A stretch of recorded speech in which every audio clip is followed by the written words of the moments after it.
नमस्कार मंडळी, माझ्या व माझ्या परिवाराकडून तुम्हाला होळीच्या खूप खूप शुभेच्छा. तर माझ्या सगळ्या यूट्यूब फॅमिलीला होळीच्या खूप खूप शुभेच्छा. काल होती होलिका दहन आणि आजची आहे धुलीवंदन. आमच्याकडे धुलीवंदन म्हणतात. तर आज उठल्या उठल्या मुलं लागली खेळायला. कालच्या दिवशी होळी पेटते त्या दिवशी आमच्याकडे गोडधोडाचं जेवण असते, नैवेद्य पूजा हे सगळं करतात रात्रीच्या वेळी.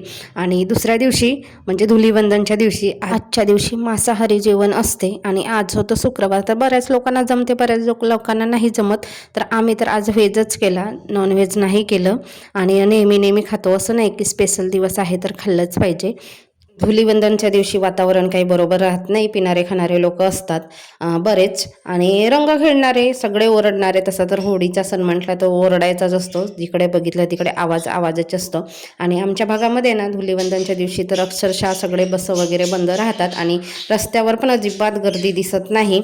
इथे तिथे कुठेही जाते म्हणाल तरी अजिबात गर्दी दिसत नाही, शांत असतं.